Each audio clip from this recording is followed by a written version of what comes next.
remember, don't be using your phone when you're driving. Anytime you're driving, you put your phone in your pocket, you put it in the glove box. That call, that text can wait. All right, so I'm already a hypocrite for doing what I'm doing. But public service announcement, don't be drinking and driving and texting and driving and calling and driving. Don't be a distracted driver, the bottom line, okay? So don't do that.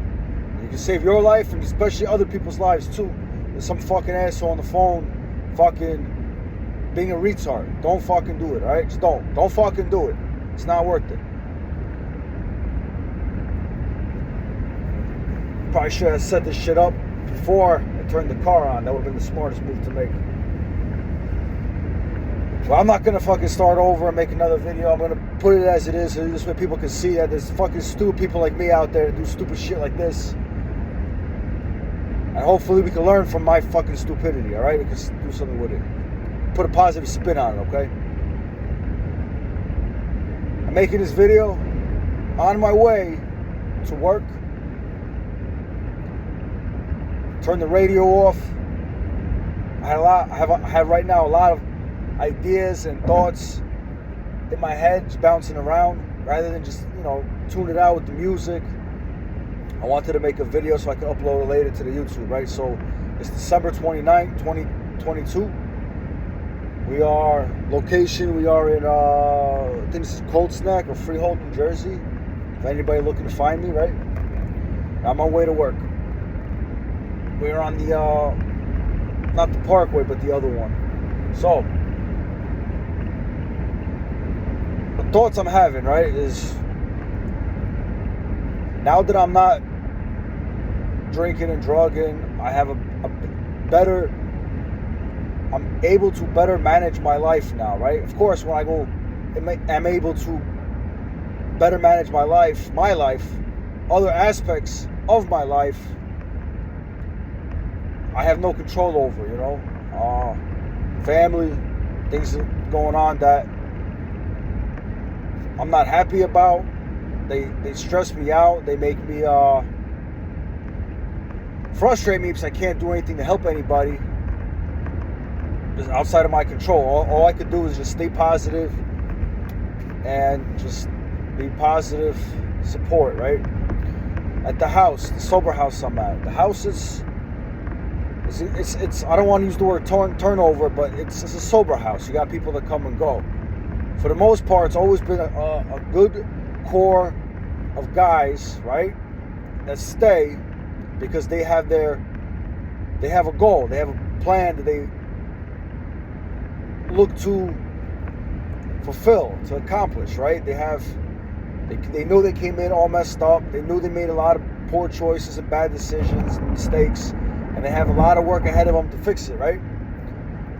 You're not going to be able to really become one of them success stories, move out as a success, or better than when you came in unless you achieve these goals. For example, people owe money to court. You gotta pay that. You gotta get a job. Those are goals you should have to get done. So this way, when you get out, you're a free person. I don't want to me. I came into the sober house from the halfway house. Before that, detox rehab. Before that, streets of Newark. Before that, a whole bunch of other stuff. So I want to leave this house. When I do leave this house, when I leave, I want to be debt free, right? I came into the detox rehab over $100,000 in debt, including everything, right? From courts to credit cards to loans to surcharges and interests on credit cards and bank statements and overdrawings, all that stuff, right? So money was one of them. The physical aspect of me was another one where I need to work more on my body, eat healthy, exercise. I try to do that as much as I can, right?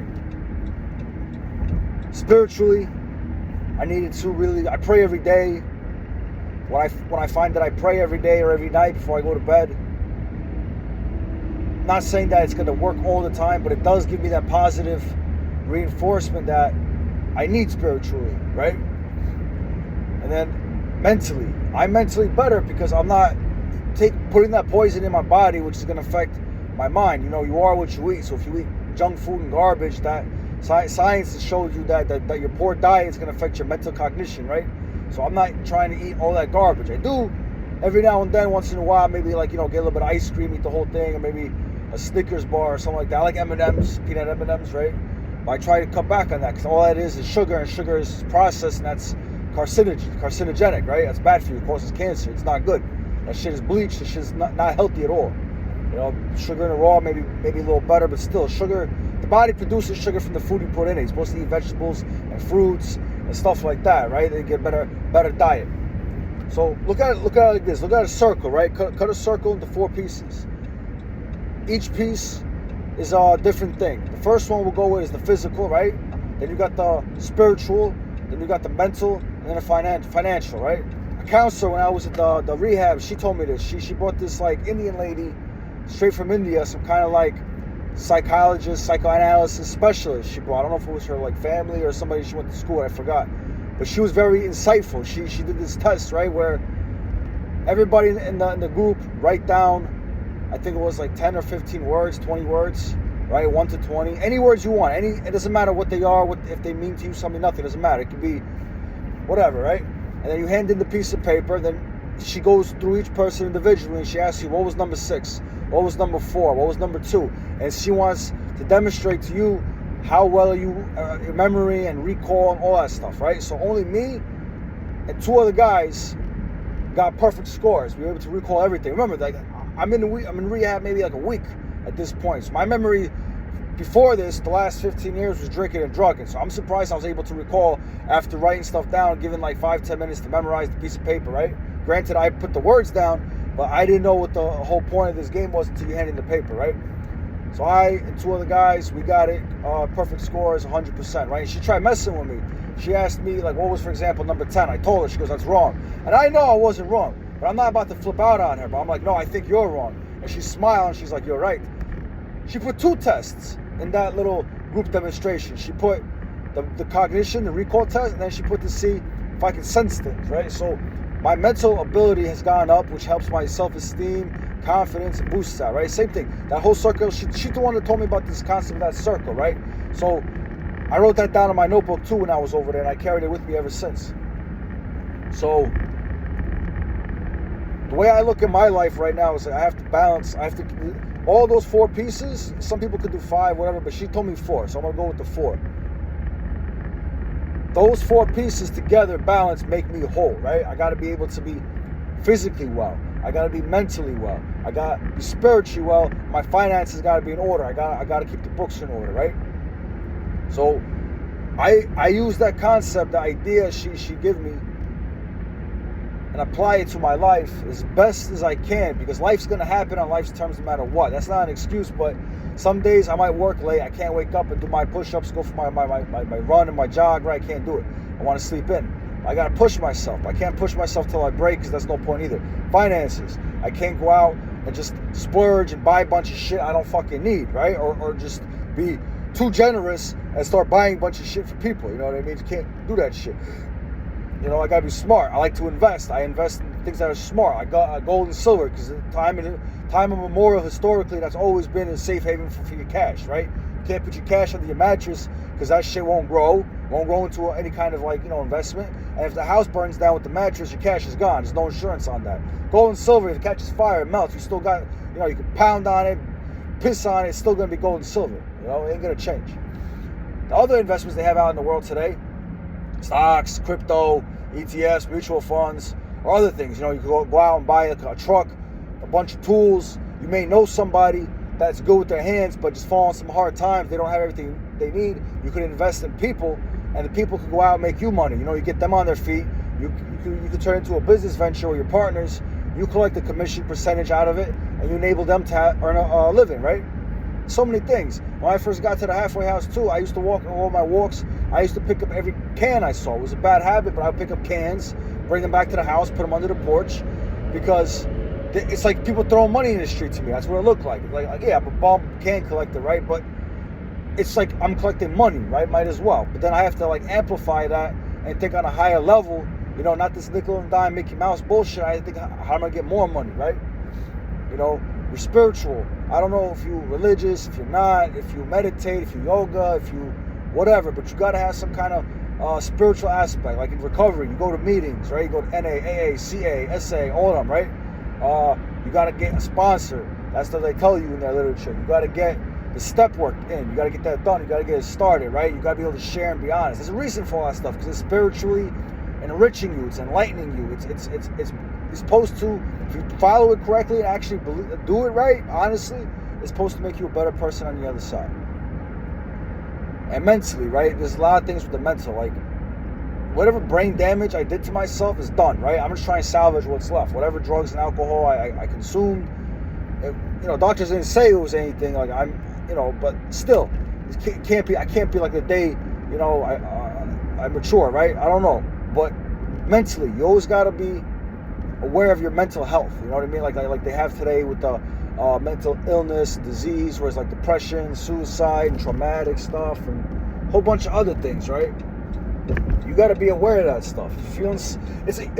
It's perfectly natural to feel depressed. Perfectly natural to feel sad, happy, angry, and stuff. What you do with those emotions is important because something bad happens to you. You're gonna feel mad. You're gonna feel angry. You might feel upset and depressed. That happens. But you gotta learn how to channel that energy into something else. You gotta put a positive spin on it and actually follow through it and do it, because otherwise, if you're always constantly depressed, I don't think a prescription is gonna fix that. I don't think the doctors in the industry today really look out for your well-being. Like, the body is designed, right? The body was designed from the beginning to be able to heal itself. Now, I understand if there's a compromised autoimmune system, whether it's man-made, result of a man-made something, or you just, maybe, I don't know, maybe mom was smoking with you or your dad, whatever, right? But the body is designed to heal itself. So if you get a cut, you got to put peroxide. So obviously, through science, we figured out stuff that helps and is supposed to be done. You don't rub dirt into it no more. But the body is designed to heal itself. So you got to do what you can to make the bodies do that, by eating junk food, by smoking, by drinking, by, being in a dangerous work environment where there's hazardous stuff you breathe in or it spills on you. That's not going to help your body heal. Like, you need to sleep too. People forget that you need to sleep. When you sleep in, you're resting. Your body uses that time because everything else takes a break, and it uses that time to repair stuff. That's what those, like the nighttime crews you see working on the highways and stuff, that's like when the highways are asleep, they're out there working. When you're asleep, your body is working to fix itself.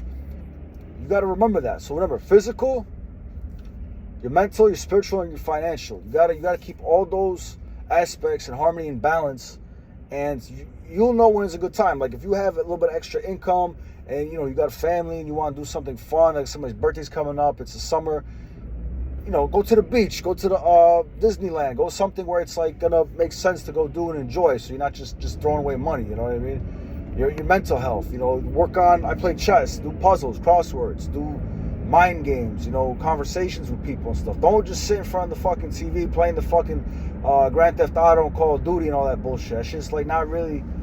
Studies say that it might have some cognitive benefits, but at the end of the day, you're sitting in front of a fucking glass screen and with a control in your hand, or what the fuck? You could be out there walking, doing something, talking to people, right? You gotta like look at it from that point of view. Like, I'm no professional, I'm no expert. The video started out with me already playing with the phone, driving, so I'm already a fucking idiot. You know what I mean? But I'm an idiot that tries. Has been trying. My ultimate goal is to just, when this is over for me, when I'm dead, right? I could look back, or someone could look back and just be like, all right, he was a all right guy. He was all right. He was a good guy. He had his mistakes. He did whatever, and he fixed it. He found, he realized it, fixed it, didn't do it again. And it helped some people along the way too. And what I want out of this life too, on top of that, is like to be happy, to enjoy my life, to find somebody to share it with. You know what I mean? Like, people out there, people get married and they ain't miserable. People out there in a relationship and they're miserable. Guy, girl, whoever, right? Find like, look, if you're attracted to whoever you're attracted to, whatever sex you're attracted to, that's your business. But find somebody you're gonna be attracted to, and they're gonna be your best friend. That you want to come home to them. You want to, go to bed with them and stuff. Like, I don't agree. Like, for the record, I don't agree with that whole gay agenda. Like, I like seeing women on women. I find that attractive, but I don't agree with it because That's not the way humans are supposed to be. Like, you're not supposed to do that kind of stuff. The gays, the guys, you're not supposed to do that stuff. That's just not my opinion. That's just the way it is. You can't. People were created to procreate and reproduce. That's the whole point. You could, I have guy friends that I like, but not in that kind of way. You know what I mean? I like being around them because we joke around. We can whatever, watch the game. We can whatever, right? Play chess. We can do stuff like this, make money. But other than that, that's it. That's all you're gonna get out of me. That's all I want to get out of them.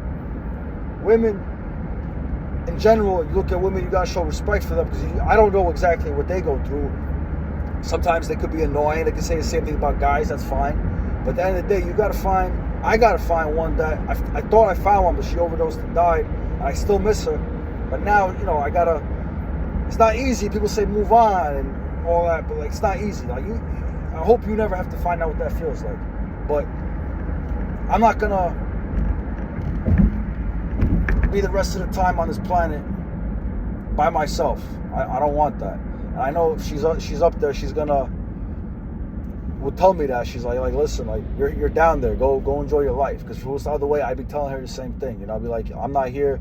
Find somebody that's gonna take care of you that you want to be with and enjoy it. Because the clock is ticking. Tick tock, tick tock. The clock is ticking. So hopefully that gave somewhat of an insight of where my mind is and help. And in itself, making these videos helps relieve. I didn't even know the thing started to move. Well, good thing I'm in a red light. So listen, I'm gonna let you guys go. And remember, don't be a distracted driver. Don't do it. It's not worth it, right? You don't want that trouble. You don't want that. So I'm gonna let you guys go. I got a few things I gotta do before I go to work. See you on the next one.